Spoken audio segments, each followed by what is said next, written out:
안녕하십니까, 권문찬입니다. 오늘부터는 같이 문제풀이 하도록 하겠습니다. 문제풀이는요, 그냥 공부도 안 돼 있고 기본서도 안 보고 문제풀이 하는 것은 안 됩니다. 반드시 기본서를 가지고 공부가 되어 있다는 걸 전제하에, 여러분이 이론적으로 알고 있다는 전제하에 저도 강의하도록 하겠습니다. 그래서 조금 템포 있게 좀 빠르게 하겠고요. 또 문제가 워낙 많아가지고 하나하나 다 풀기가 어려워요. 그래서 중간중간 건너뛰면서 강의할 것이고요. 제가 풀지 않았던 문제는 복습할 때 반드시 풀어주시기 바랍니다. 이론적으로 공부가 되어 있고 이 문제집만 다 풀고 시험장 가면 무조건 100% 1차 합격합니다. 제가 확실하게 여러분에게 보증하겠습니다. 그러면 자, 제1편부터 해서 상담화, 그 다음에 1장 상담 기초부터 해서 같이 보도록 하겠습니다. 1절부터 1절. 자, 1절. 문제는 3번부터입니다. 같이 보겠습니다. 3번. 다음 중 진로 상담의 주요 원리가 아닌 것은 되죠. 자, 1번. 먼저 진학과 직업 선택에 초점을 맞추어 전개되어야 한다. 맞습니다. 상담자와 내담자 간의 라포, 즉 서로 간의 친근감을 말하고 있죠. 이것이 형성된 관계 속에서 이루어져야 한다. 맞습니다. 3번. 항상 집단적인 진단과 처치 아니죠. 항상도 아니지만 집단적이 아니라 차별적인, 왜냐면 상담자마다 다 달라요. 다 다르기 때문에 바로 차별적인 진단과 처치의 자세를 견지한다라고 해야 맞는 표현입니다. 그래서 3번 틀렸고요. 4번. 상담 윤리 강령에 따라 전개되어야 한다. 맞는 표현이죠? 정답은 3번이 되겠습니다. 4번. 다음 중 직업상담의 기본 원리가 아닌 것은, 요 기본 원리와 관계된 문제가 여기 굉장히 많습니다. 그래서 한두 개만 풀어보고 나머지는 여러분들이 복습할 때 꼭 풀어주시기를 바랍니다. 1번. 윤리적인 범위 내에서 상담을 전개해야 된다. 맞습니다. 그 다음에 두 번째. 산업구조 변화, 직업정보, 훈련정보 등 변화하는 직업세계에 대한 이해를 토대로 이루어져야 한다. 맞습니다. 3번. 각종 심리검사 결과를 기초로 합리적인 판단을 이끌어낼 수 있어야 하지만 심리검사에 대해 과잉 의존하면 안 된다. 맞아요. 개인의 진로 혹은 직업 결정에 대한 상담으로 전개되어야 하면 맞아요. 자칫 의사결정 능력에 대한 훈련으로 전환되지 않도록 해라. 아니죠. 의사결정 능력도 바로 상담, 즉 상담에 항상 포함되기 때문에 꼭 얘가 안 된다고 자꾸 나와요. 그래서 의사결정 능력에도 대한 상담도 포함된다는 거 다시 한번 강조해 드립니다. 그러니까 우리가 흔히 말하는, 여기 말하는 직업 상담이 뭡니까? 이거는요, 아동기 때부터, 즉 어린아이부터 심지어 은퇴한 70세 이상의 노인을 대상으로 하기 때문에 전 생애를 거쳐 이루어진다라고 보시면 되겠습니다. 일단 전 생애면요, 전 생애 그러면 일단은요, 방금 이거는 이제 진로 쪽이고요. 진로 상담이고, 그 다음에 직업 상담은 전 생애라기보다도 직업을 선택하는 그 시점부터, 아직 그 시점부터 이루어지는 상담이다. 어린 아이부터, 아동기부터 그러면 진로 상담이고, 직업을 선택하는 그 시점부터 그러면 뭐라고요? 직업 상담이다. 라고 여러분들이 좀 이해해 주시고 보셨으면 좋겠습니다. 자, 그래서 요 문제는 정답이 몇 번이라고요? 요거 바로 4번이 되겠습니다.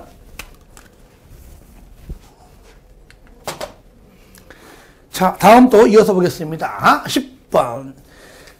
직업 상담의 자, 목적으로 틀린 것은 되죠. 그죠? 목적 틀린 것. 자, 이런 것들이 쉽지만 그래도 잘 나옵니다. 1번. 내담자가 이미 잠정적으로 선택한 진로 결정을 확고하게 해주는 것이다. 맞죠? 개인의 직업 목표를 명백히 해주는 과정이다. 내담자가 자기 자신과 직업 세계에 대해 알지 못했던 사실을 발견하도록 도와주는 것이다. 다 맞는 편이죠? 깔끔하죠? 4번. 내담자가 최대한 고소득 직업을 선택하도록 돕는 것이다. 아니죠. 상담자는 내담자가 그 내담자의 성격과 흥미와 여러 가지 적성에 맞는 직업을 선택할 수 있도록 상담자가 도와주는 것이지, 너 월급 많은 곳을 가도록 선택할 수 있도록 도와주는 것은 절대로 아닙니다. 예. 정답은 4번이 되겠습니다. 어렵지 않죠? 이렇게 좀 여러분들이 체크하시기 바랍니다. 자, 이어서 봅니다. 13번 같이 봅니다.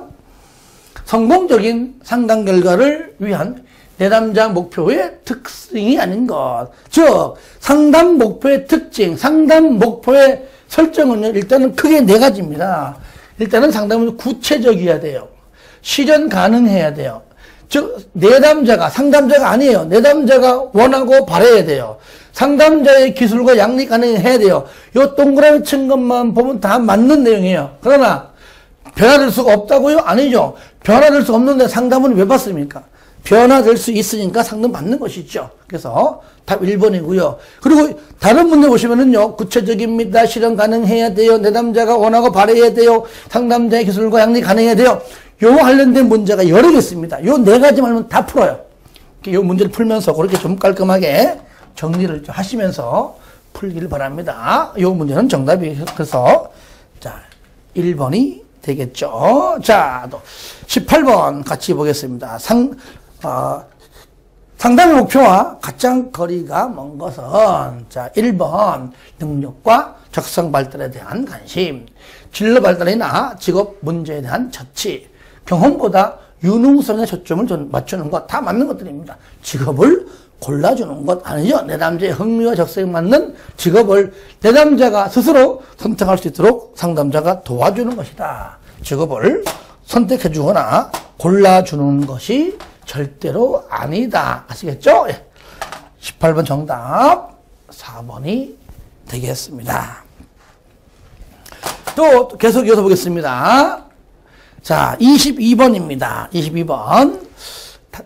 다음에 내담자를 상담할 경우 가장 먼저 해야 할 일이 뭐냐? 갑자기 구조조정 대상이 되어 직장을 떠난 40대 후반의 남성이 상담을 받으러 왔다. 전혀 눈 마주침도 못하며 상당히 위축되어 있는 상태이고 미래에 대한 불안감을 호소하고 있다. 그러니까 지금 서로 애초부터 대화가 안 됩니다. 아시겠죠? 뭔가 대화가 돼야 상담이 이어지는데 처음 시작부터 지금 어떻게 할 것인가 지금 주춤하고 있습니다. 이건 뭐냐? 바로 서로 간의 상담 관계를 형성하는 게 좋아요. 즉 상담자와 내담자 간의 라포 형성이 가장 첫 번째로 중요합니다. 그러니까 그 상담 관계가 뭡니까? 바로 초기 면접에서 이루어지는 게 뭡니까? 상담자와 내담자 간의 라포 형성, 즉 관계 형성이다 그 말이죠. 그렇게 좀 이해해 주시기 바라고요. 정답은 바로 관계 형성. 그게 첫 번째다. 초기 면담할 때 이루어지는 게 뭐라고요? 관계 형성이다. 그래서 우리가 상담할 때 관진목 개평 배우겠지만 관계 형성. 이때 하는 것이 바로 초기 면담, 또 구조화 이런 말들 나올 겁니다. 이렇게 좀 정리하시면 좋을 것 같습니다. 그러니까 관진목 개평, 즉 관계 형성, 진단과 측정, 목표 설정, 개입도 중재, 그러니까 개입도 하고 중재도 한다 그 말이에요. 막판에 평가도 하지만 개입하지 않는다 틀리겠죠. 관진목 개입 중재니까요. 그렇게 좀 알면 좋을 것 같습니다. 그러니까 바로 이제 다음 문제 보내요. 그죠? 25번. 다음 중 직업 상담 과정을 바르게 나열한 것. 그러니까 상담 과정에 처음 뭐라고요? 관진목 개평이잖아요. 자, 관계 형성. 일단. 그 다음에 진단 및 측정. 그 다음에 목표 설정. 개입 또는 중재. 평가. 관진목 개평. 관진목 개평. 일단 이게 기본이 기본. 그러니까 딱 하다 보니까 뭡니까? 관진목 개평. 정답은 3번이네요. 3번인데 우리가요, 여기서 우리가 이렇게 좀 바꿔 나올 때가 있어요. 여기서 진단 대신 측정으로 나올 때가 있고요. 개입 대신에 중재가 나올 때 있습니다.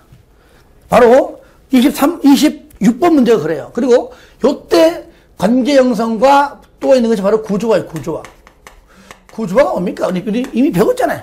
내용할 때. 상담 초기에 이루어지는 상담 관계 형성 때, 심지어 상담 언제 할 것인가, 상담 일자, 상담 시기, 상담 시간, 또 상담 비용, 상담 기간 동안에 내담자의 역할과 행동, 상담자의 역할과 행동, 언제? 상담 초기에. 그러니까 관계 형성 시 요때 이루어진 거다, 그 말이죠. 아시겠죠? 이렇게 이해하시면 되겠죠. 그러면 진단 및 측정, 요때 같이 이루어진 겁니까? 바로 진단한다, 측정한다, 즉 내담자의 문제의 평가가 요때 또 이루어지죠. 즉 진단 및 측정을 다른 말하면 문제의 평가이다. 이가 여기에 날짜에 온 그 문제가 뭐냐를 미리 평가하는 겁니다.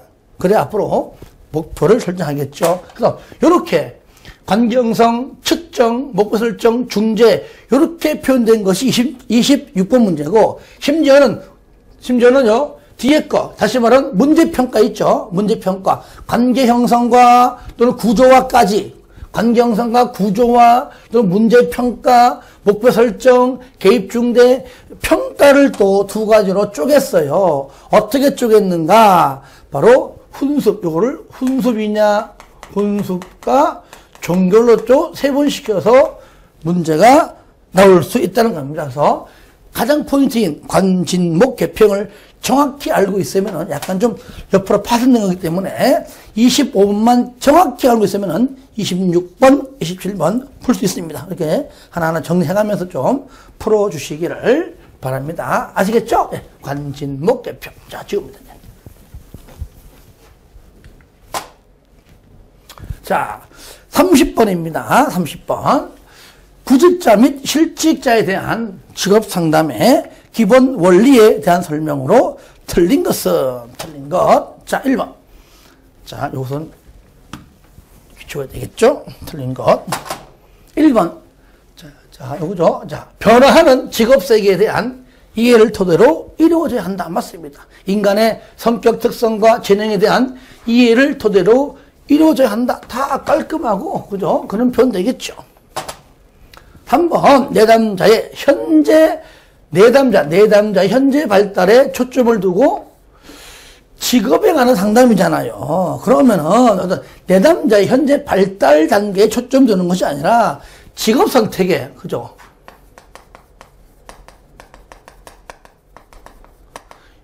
직업 선택에 초점을 둬야죠. 그죠? 내담자의 발달 정도, 직업 발달 및 성숙 정도를 고려해서 직업 선택에 초점 두는 것이죠. 내담자의 현재 발달 단계에 초점을 두고 있는 것이 아니죠. 틀렸죠. 4번. 가장 핵심적인 요소는 진로 혹은 직업의 결정이므로, 그렇죠. 직업을 결정하기 위해서 상담하는 것이므로, 누가? 내담자 스스로가 선택하는 것이죠. 개인의 의사결정 과정에 대한 상담이 포함되라. 그렇죠. 우리 조금 전 문제 나왔잖아요. 개인의 의사결정 과정은 포함되지 않는다. 자칫 틀렸죠. 얘도 포함이 된다. 깔끔하게 맞는 표현이 되겠습니다. 그래서 정답은 몇 번? 3번이죠. 틀린 것은 찾은 거니까요.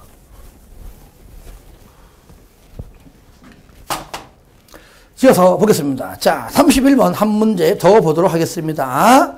자, 직업상담의 기본 원리에 대한 설명으로 틀린 것은 원리. 자, 1번 개인의 특성을 객관적으로 파악한 후에 직업상담자와 내담자 간의 신뢰관계를 형성한 뒤에, 즉 라포 형성한 뒤에, 관계 형성한 뒤에 자연스럽게 실시를 해야 한다. 맞죠? 2번 가장 핵심적인 요소는 개인의 심리적, 정서적 문제 해결이다. 현재 문제가 뭡니까? 직업 상담이에요. 직업 상담. 그럼 이 상담의 포인트가 뭡니까? 직업 지도. 그러니까 직업에 관한 상담이지 개인의 심리적, 정서, 얘는 뭐죠? 그냥 직업과 관계없는 그냥 일반 상담이에요. 일반 상담.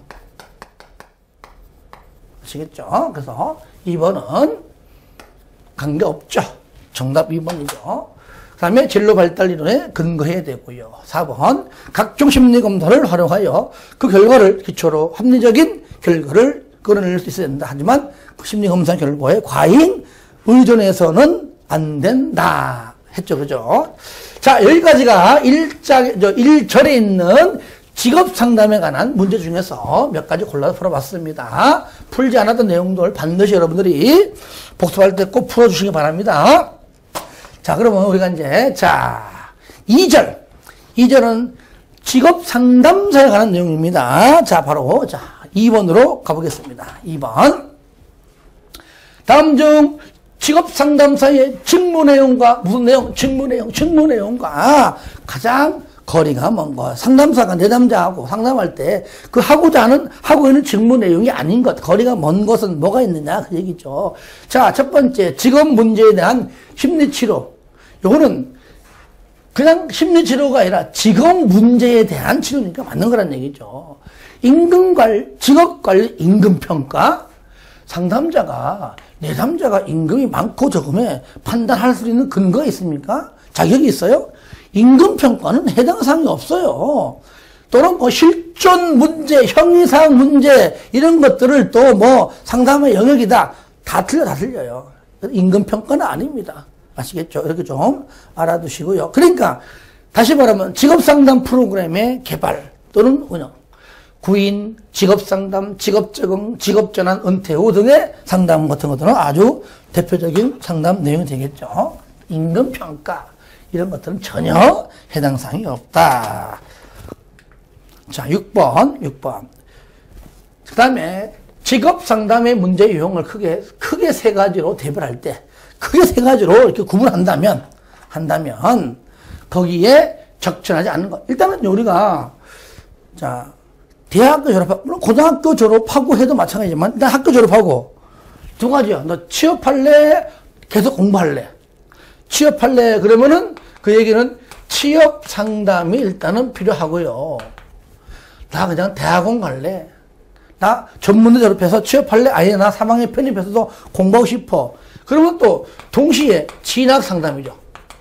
그러니까 이거 동시에 이루어집니다. 너 진학할래? 취업할래? 진학할래? 취업할래?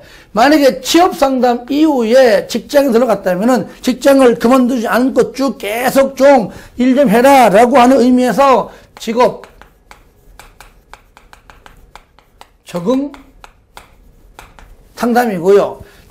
진학 상담을 통해서 전문대 졸업하고 3학년 편입하던 4년제 졸업하고 대학원 갔는지 간에 만약에 진학 상담을 통해서 학교에 들어갔다면 그때는 학업 상담 또는 뭐 학습 상담이죠. 들어간 이유니까요. 상담인데 우리가 그쵸 요거 취업이냐 진학이냐 들어간 다음에 여기까지지 얘는 아닙니다. 그러니까 여기가 취업 상담과 진학 상담, 직업 적응 상담이 바로 크게 세 가지로 대별을 하고 있다. 그래서 나오잖아요. 취업 상담, 진학 상담, 그다음에 요거 직업 적응 나오죠. 여기에 인성 상담은 전혀 관계가 없다. 아시겠죠? 그러니까 요 내용 우리가 잘만 정리하면 여러분들이 충분히 맞출 수 있다. 이렇게 좀 정리를 하시기 바랍니다. 자, 8번입니다. 직업상담사의 역할이 아닌 것. 자, 내담자에게 적합한 직업 탐색까지는 맞는데 결정이 아니죠. 직업을 탐색하는데 직업을 내담자에게 상담자가 결정해준다? 아닙니다. 직업은 내담자 스스로 결정하는 겁니다. 결정할 수 있도록 도와준 사람이지 결정해주지는 않는다. 아시겠죠? 그 역할, 여기 역할 잘 물어봐요. 그리고 취업 알선하거나 직업 소개해주거나 월급을 조정해주거나 봉급을 조정해주거나 절대 그런 게 아니에요. 직업을 선택하도록 도와주는 겁니다. 그러면 직업 소개 안 됩니다. 취업해서 안 됩니다. 이거 누가 하는 겁니까? 직업 소개소에서 하는 거예요. 소개소에서. 아시겠죠? 또 내담자가 올바른 직업을 선택할 수 있도록 조언해주고 그 다음에 지원해주는 것이지 내담자를 또 보호하는 것도 아닙니다. 내담자를 보호하는 사람들은요 그들의 부모님이죠. 친권자들이죠. 그죠? 내담자를 보호한다? 아닙니다. 그런 것들을 잘 좀 봐야 돼요.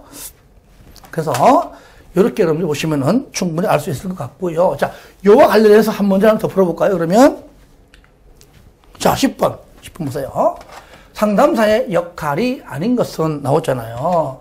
그러니까 직업정보 분석 맞아요. 각종 심리 검사 실심 해석 맞아요. 직업지도 프로그램 운영 맞아요. 근데 취업 알선 안 합니다. 봉급 요청한 거 아니에요. 직업 소개도 아니에요. 아시겠죠? 이런 것들.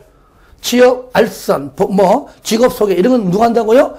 이거는 직업 소개소에서 하는 것들이다. 봉급, 임금 조정하는 것도 아니다. 즉 봉급 조정, 임금 조정, 임금 평가 이런 말 나오면 다 틀리다. 이렇게 여러분들 좀 봐주시면 좋겠습니다. 그래서 4번 몇 번이에요? 그건 정답은 이거 이제 4번이 되겠습니다. 자, 다음.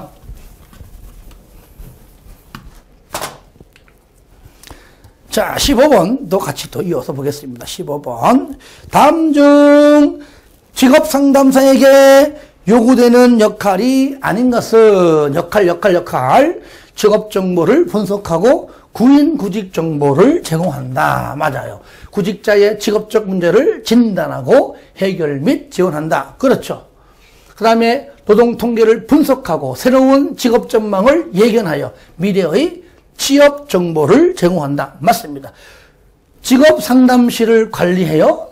상담실 관리? 좀 말이 이상하죠. 그죠? 상담자는 내담자와 상담해주는 전문가인데 상담실 관리한다? 구직자의 행동을 내 맘대로 막 조정하고 통제해요?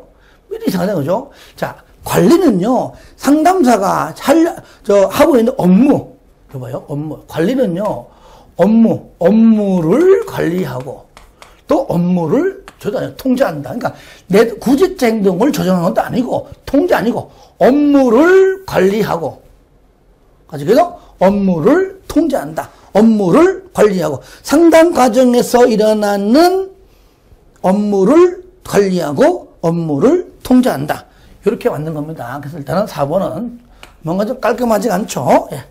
그러니까 깔끔하게 틀렸다 그 얘기예요.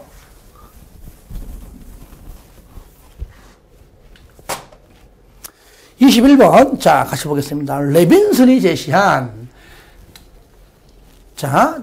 직업 상담사의 반윤리적인 행동에 해당하는 것. 반대로 말하면은 윤리적인 행동이 아닌 것. 그 윤리적인 행동은 지문이 깔끔해요. 누가 봐도 좋은 지문이에요. 그것만 아니면 틀린 겁니다. 그러면 유중하세요. 윤리적인 행동이 뭐냐? 먼저 거기에 해당하지 아니하면 그게 정답 되겠죠. 자, 상담사의 능력 내에서 내담자의 문제를 다룬다. 윤리적이에요. 내담자에게 부당한 권고를 하지 않는다. 맞아요. 윤리적이에요. 적절한 상담 비용을 청구한다. 맞아요. 적절한. 그 다음에 자, 직업 상담사에 대한 내담자의 의존성을 가능하면은 최소화시키는 것이 윤리적이에요. 무조건 의존성을 최대화시키는 것은 윤리적이지 못하다. 그래서 이거는 윤리적인 것이 최소화한다니까 반대로 최대화한다는 바로 반윤리적이다. 이렇게 해서 정답은 4번이 되겠습니다. 요 문제가 나온다면 항상 똑같은 문제가 반복돼 나옵니다. 그래서 요거를 그냥 깔끔하게 그냥 정리를 좀 하시면은 괜찮을 것 같습니다. 자, 요까지가 2절까지의 내용이고요. 이제는 3절에 있는 내용 중에서 집단 상담인데 저 중요한 게 있습니다. 몇 가지 더 같이 풀어보면서 같이 보겠습니다. 3절 집단 상담 중에서도 2번입니다. 2번. 집단 상담에 대한 설명으로 틀린 것은 1번. 집단 상담의 최대 장점은 한 상담자가 동시에 9명, 10명 많은 내담자를 도울 수 있다는 효율적인 점이 있다. 하지만요, 주어진 시간 내에 빨리 해야 되기 때문에 많은 내용을 상담해야 되기 때문에 개인적인 구체적이고 심층적인 내용 알기는 힘들어요. 이제 구체적이고 심층적인 상담을 하려면은 집단 상담보다 개인 상담을 하는 것이 더 좋겠죠. 2번, 집단 상담에는 특정 개인의 문제가 충분히 다루어지지 않을 가능성이 높은 제한점이 있다. 그렇죠. 심층적 분석이 어렵다고 얘기죠. 그렇죠. 3번. 집단 상담 구성원들은 개인적인 조언보다 주변 사람들의 공통 의견을 더 잘 받아들이는 경향이 있다. 그렇죠. 내가 잘 몰라요. 이해 못해요. 그러니까 옆에 동료들, 특히 청소년들이 많아요. 즉, 직업 성숙도가 낮은 청소년들을 주로 많이 하는데 옆에 사람들이 얘기하면 나도 그런 것 같아. 이렇게 쏠리는 현상들이 많다는 얘기죠.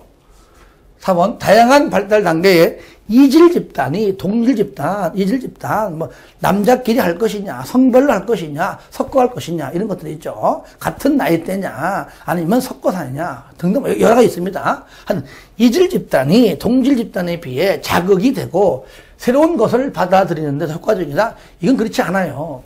그러니까 어느 쪽이 더 효과적이라고 단정 짓기는 어렵다. 상황에 따라, 때에 따라 이질 집단이 더 효과적일 수 있고 아니면은 동질 집단이 더 효과적일 수 있기 때문에 어느 집단이 더 효과적이다라고 하면 그 지문은 무조건 틀리다라고 그냥 보시면 좋을 것 같습니다. 예, 정답 4번입니다.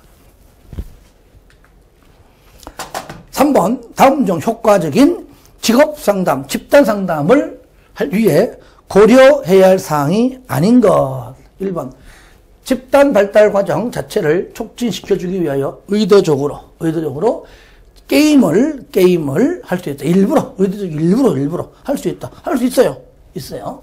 두 번째, 매 회기가 끝난 후 집단 구성원에게 경험 보고서를 수행할 수 있다. 충분히 가능하죠? 3번, 집단 내의 리더십을 위한 집단 상담자는 반드시 이런 뭔가 모르게. 자, 보통 한 명이 합니다. 하지만 반드시는 아니죠. 인원수가 좀 많을 때는 10명이 넘을 때는 오히려 2명이 더 적절하고 2명이 더 효과적이고 2명이 더 2명, 한 명이 아니라 2명 이상 하는 것이 더 바람직하다. 하므로 반드시 한 명일 필요까지는 없다. 반드시 뭔가 좀 깔끔치 못하죠. 답은 3번이 되겠네. 틀린 거 찾는 거니까요. 집단 상담 장소는 가능하면 신체 활동이 자유로운, 크게 좋다. 자유롭게. 너무 이렇게 폐쇄적이고, 그렇죠. 자유롭지 않으면 그게 더 이상하겠죠. 예. 5번. 다음 중 집단 직업 상담에 관한 설명으로 가장 적합하지 않는 것은 1번. 집단 상담은 일반적으로 직업 성숙도가 높은, 아니죠. 낮은. 그죠? 성숙도가 낮은 사람들, 주로 누구면 누구? 주로 청소년들이죠. 더 효과적이다. 그래서 답은 1번이 되겠습니다. 가능한 한 횟수, 모임 횟수를 최소화해야 되고요. 왜 그럴까요? 한꺼번에 혼자 오게 되면 관계없는데 여럿이면은요, 언제 날짜 잡기도 힘들고, 또 요일 잡기도 힘들고, 시간대 힘들어요. 그러니까 횟수가 많아버리면 오히려 집단 상담을 하기가 어렵죠. 가능하면 일주일에 한 번 정도 많이 하죠? 최소화시키는 게 좋다. 남성과 여성은 집단 직업 상담에 대해 임할 때 목표가 서로 다를 수 있으므로 당연히 성별도 당연히 고려해야 되겠죠. 부처는, 이거 굉장히 중요해요, 부처는 집단 직업 상담의 3단계로 탐색 단계, 전환 단계, 행동 단계. 요거는 내가 여기 지문 읽지만은요, 요 4번 지문 가지고 한 문제, 단독 문제를 너무 잘 물어봐요. 부처의 탐전은 아예 대놓고 물어봐요. 여러분들 4번 문제도 그렇고요. 너무 잘 나와요. 그러니까 아예 부처의 탐전행 반복해서 그냥 하시면 되겠습니다. 그래서 요걸 공부하시면서 다른 문제 4번, 6번 같이 풀어봐 주시면 다 풀릴 겁니다. 정답 1번. 자, 계속해서 또 보겠습니다. 8번입니다. 8번 같이 볼게요. 자, 집단 상담의 장점과 거리가 먼 것, 장점과 거리가 먼 것. 먼저 시간과, 그렇죠, 한 명이 할 것을 이왕이면 여러 명이 같이 합니다. 시간과 경제적인 측면에서 효율적이다. 맞습니다. 타인과 상호 교류를 할 수 있는 능력이 개발된다. 그렇죠. 혼자 하는 게 아니고 다양한 사람들이 있기 때문이죠. 그 다음에 3번. 개인 상담보다 심층적인 내면의 심리를 다루기 효율적이다? 아니죠. 효율적이지 못하죠. 오히려 심층적인 상담은요, 오히려 집단 상담보다 개인 상담으로 가야 되겠죠. 3번 정답이네요. 내담자들이 개인 상담보다 더 쉽게 받아들이는 경향이 있다. 그렇죠. 혼자 하는 것보다 동료들, 친구들 얘기하면, 나도 그런 것 같아 하면서 이렇게 쉽게 같이 동료하고 받아들이는 그 자세가 좀 빠르죠. 하지만 구성원 개개인마다 다 다르기 때문에 모두 다 상담 끝난 후에 개개인 모두에게 다 만족을 줄 수는 없는 겁니다. 그렇죠. 꼭 열심히 했지만 마지막에 대부분 다 나는 괜찮았어. 난 도움 받았어. 하지만 어떤 누구는 나는 별론 것 같아. 하여튼 100% 전부 다 모두에게 만족을 줄 수 있는 것은 아니다. 아시겠죠? 또 하나 있다면은 요거는요. 특히 비밀 보장이 쉽지가 않다는 겁니다. 왜? 개인 상담은요. 1대1이기 때문에 내담자하고 상담자만 입장하면 돼요. 근데 9명, 10명이 있는데 아무리 조여줘도 밖으로 흩어지면은요, 진짜 비밀 보장이 그거는 참 쉽지 않다는 걸 우리가 좀 잘 좀 알고 있어야 된다. 이렇게 좀 알면은 좋을 것 같습니다. 자, 이제 13번 같이 보겠습니다. 13번. 또 지우고요. 자, 13번까지 하고 조금 쉬었다가 또 다음 절부터 또 같이 또 공부할 수 있도록 하겠습니다. 진로 개발 프로그램을 운영하는 방법의 하나인 집단 진로 상담에 관한 설명으로 옳은 것은, 맞는 것은 그랬죠. 자, 1번. 참여하고자 하는 학생들 중 사전 조사를 통해서 미리 해서 책임의식이 있는 학생들로 선발한다. 그래야 상담하는데도 효율적이고 효과적이고 중간중간에 더, 그래요. 아주 의미 있는 상담이 이루어지겠죠. 맞는 겁니다. 뭐요? 2번. 참여하는 학생들은 목표와 기대가 동일하기 때문에 기계도 아니고, 그죠? 동일하지 않지요. 개인차를 고려하지 않는다? 동일하지 않기 때문에 고려해야 되겠죠. 한번. 프로그램 단계별로 나타나는 집단의 역동성은 문제를 복잡하게 만들기 때문에 무시하는 게 좋다? 아니죠. 집단의 역동성, 오히려 더 이런 것들 전부 다 복잡하게 해서 무시하는 것이 아니라 오히려 더 잘 고려를 해야 되겠죠. 4번. 다양한 정보 습득과 경험을 해야 하기 때문에 참여 학생들은 진로 발달상 이질적일 수를 줬다. 이건 좀 전 했었죠. 그죠? 때로는 이질적인 게 좋을 때도 있지만 상황에 따라 동질적인 게 더 좋을 때도 있다. 그러므로 어느 쪽이 더 좋다고 단정 짓기는 어렵다. 아시겠죠? 예, 그래서 정답은 1번이 되겠습니다. 첫 강부터 너무 길게 하면 재미없죠. 그죠? 예, 이번 시간 잠깐 멈추고요. 좀 쉬었다가. 자, 4절부터는 요 다음 시간부터 하도록 하겠습니다.